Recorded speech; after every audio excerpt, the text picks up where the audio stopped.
내란 수사 급물살, 헌재는 탄핵 심판 첫 회의. 검찰이 윤석열 대통령에게 출석을 요구했었습니다만 윤 대통령이 출석에 불응했다는 사실이 뒤늦게 알려졌습니다. 검찰 특수본 출석 요구서 형법 제87조 1호 내란 우두머리 혐의 피의자 15일 출석 조사 받으라라고 윤 대통령에게 출석을 요구했지만 대통령이 출석에 불응했다라는 게 뒤늦게 확인이 됐습니다. 2차 출석 요구 거부 땐 체포 등을 검토할 수도 있다라는 얘기도 나오고 있습니다. 청와대 외교안보 전략 비서관을 역임했던 전성훈 전 통일연구원장 모셨습니다. 전성훈 원장님, 청와대에 계셨잖아요. 네네. 지금 일단은 검찰이 굉장히 발빠르게 출석을 요구했어요. 네. 소환을 통보한 건데 일단은 대통령이 한 차례는 거부를 했고 또 만약에 소환에 불응할 때는 뭐 체포도 검토하고 있다라고 하는 건데 대통령 직무가 정지됐긴 합니다만 한남동 이 관저에서 경호에 대한 예우를 다 받고 있잖아요. 네. 대통령이 변호사를 선임할 시간도 필요하다는 입장인 것도 네. 있고 조사를 하기 위해서는 뭐 법적인 입장도 가다듬어야 된다라는 이유로 불응을 했는데 그런 이유가 있는데 검찰이 긴급 체포를 할거나 뭐 할 수 있습니까? 대통령을?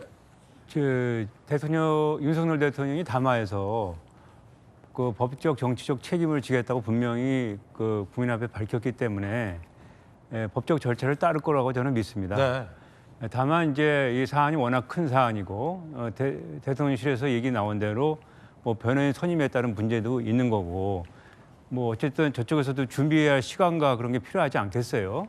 그래서 이제 일단은 뭐 한 차례 두 차례 이렇게 좀 미루는 거라고 저는 보고요. 이거는 뭐 거부를 하기보다는 일단은 좀 준비될 때까지 좀 미뤄달라는 것으로 좀 해석이 되고요. 그런 부분에서는 뭐 충분히 국민들도 어느 정도 양해가 될 거라고 저는 봅니다. 지금 뭐 어차피 수사선상에 꼭 올라서 있는 대통령인데 우리가 이제 그 언론도 그렇고 뭐 모든 개인이 대한민국 모두 많이 법 앞에 평등합니다.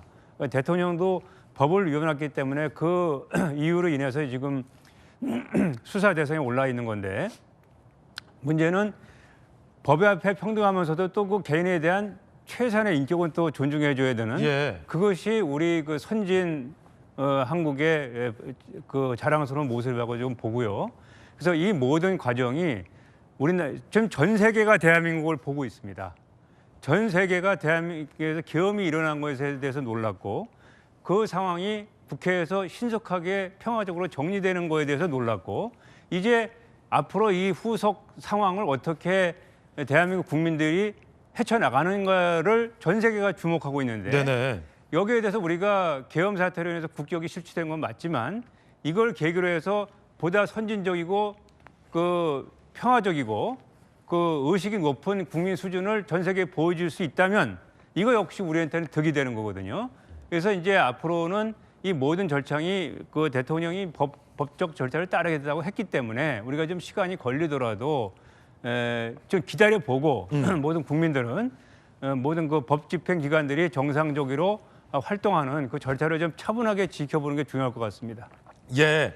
자, 대통령실 입장입니다. 변호사 선임 중이라는 겁니다. 대통령도 변호사의 조력을 받을 당연한 권리가 있기 때문에 변호사를 선임하는 작업은 필요합니다. 그렇기 때문에 검찰도 그런 이유로 아마 이제 납득을 하는 것이 아닌가라는 생각도 됩니다. 변호사 선임이 완료되지 않았다. 1차 검찰 출석에는 나갈 수 없다라는 입장을 밝혔습니다. 김홍일 전 방통위원장을 포함해서 5명에서 6명 변호인단을 구성 중이다라는 얘기도 나오고요. 이러면 오늘 검찰이 2차 소환을 통보할 수도 있다라고도 밝힙니다.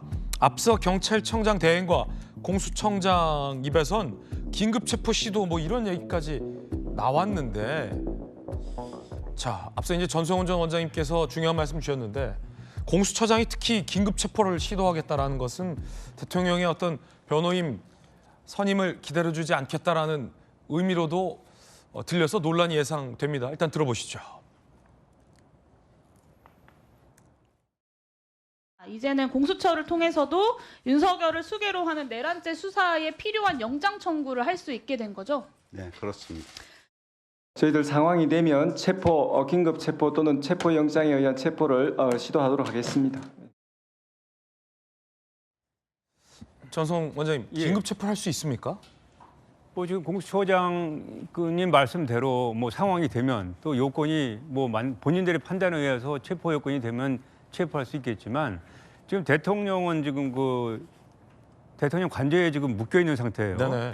뭐 이분이 어디 뭐 도피한다든가 이런 거는 상상할 수 없는 거죠. 그 신원은 확보된 상태이기 때문에 다시 말씀드리지만 이게 지금 우리 사회가 지금 많이 지금 혼란스럽고 좀 붕 떠 있습니다. 그렇기 때문에 특히 중요한 지금 업무를 하시는 분들은 말 한마디 한마디를 좀 국민들이 이렇게 좀 불안해하거나 들뜨거나 하는 방향으로 말씀하지 마시고 좀 차분하게 좀 국민을 수사를 해야 된다. 안정시키는 방향으로 네. 그렇게 해야 될 것 같습니다. 지금 그 우원식 국회의장에 대한 국민들 인기가 높아진다는 것도 저분이 이번 과정에서 상당히 차분하고 안정적으로 국회를 관리하는 모습을 보여줬거든요.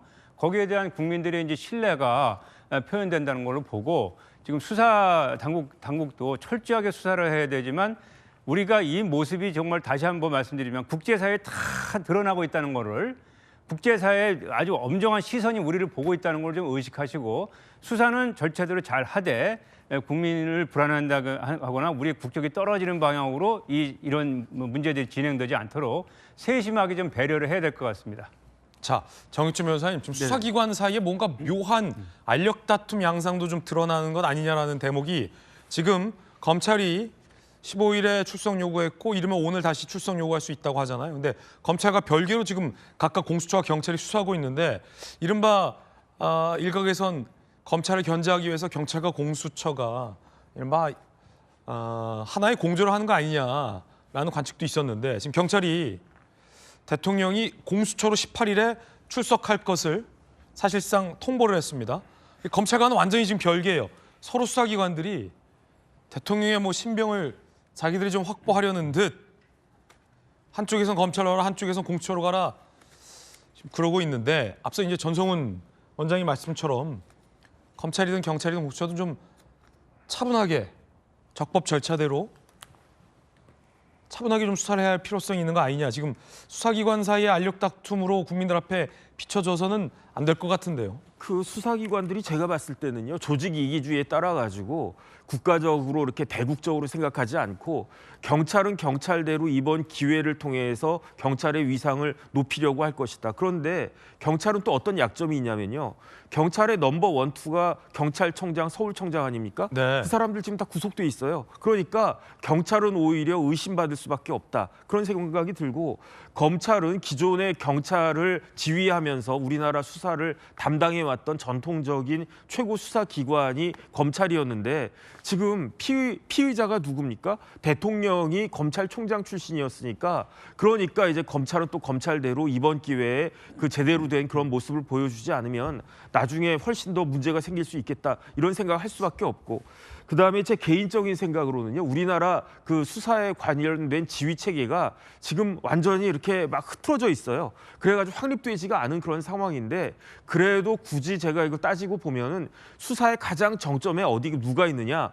공수처가 있는 거거든요. 공수처가 처음에 만들어졌을 때는 옛날 대검 중수부 같은 역할을 하라고 공수처를 만든 것이고 그렇기 때문에 공수처법에 어떻게 규정이 되어 있냐면 경찰이든 검찰이든 막론하고 공수처에서 사건 가져와라 내놔라 그러면은 이첩할 수밖에 없게끔 만들어져 있단 말이죠. 그런데 공수처는 뭐가 문제냐? 능력이 없잖아요. 무능하잖아요. 그러니까 아무도 공수처를 신뢰하지가 않습니다. 민주당, 조국혁신당 할 거 없이 다 신뢰하지 않으니까 그러니까 이제 공수처는 이참에 자기들이 능력이 있다라고 하는 걸 보여주려고 하는 것인가? 어쨌든 이런 것들이 막 그 혼재가 돼가지고 대통령에 대한 이 엄중한 그 수사가 어떻게 진행될 것인지 참 걱정이 된다 그런 말씀 드리겠습니다. 대통령의 직무는 정지됐지만 대통령의 신분은 유지됩니다. 관저 생활, 경호 유지, 관용차 전용기 이용 가능, 급여는 그대로다. 자, 전성훈 예. 원장님, 이 국정에 대한 보고도 받습니까? 보고는 못 받습니다. 직무가 정지되기 때문에 지금 대통령실에서 준비했던 모든 사항들은 권한대행한테 보고가 가게 되어 있고요. 권한대행의 지시사항을 대통령 비서실은 따르게 되어 있습니다.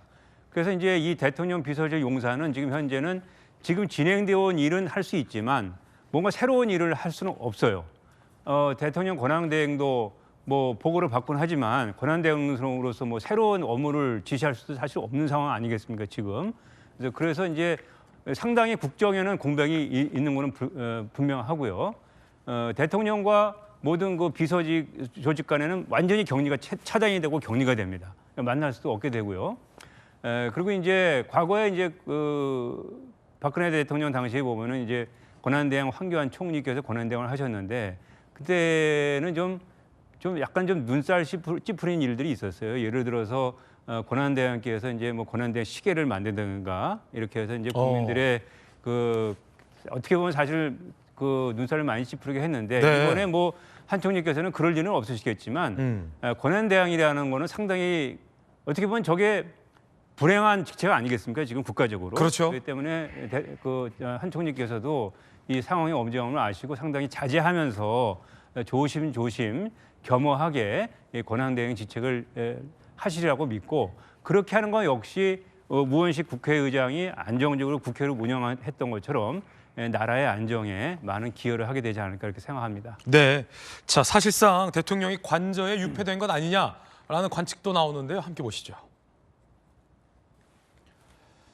지금 용산 집무실 한남동 관저 약 3km 거리 사실상 관저 유폐, 관저에서 탄핵 심판 법적 대응에 주력하고 있다라는 관측도 나오고 있습니다. 그럼 직무정지는 대통령이 할 수 있는 일이라고는 사실상 없고 그냥 관저에서 뭐 사실상 뭐 유폐된 거 아니냐 일부 언론에 이런 표현도 있습니다만 어떻게 보십니까? 일단 그 용산 집무실에 있는 모든 기능이 대통령과 접촉을 할 수가 없는 상황이기 때문에 윤 대통령께서 지금 관저에 계시다가 뭐 용산 집무실에 나올 수가 사실 없는 상황이고 어차피 지금 말씀하신 대로 관저에 유폐된 상황과 마찬가지죠.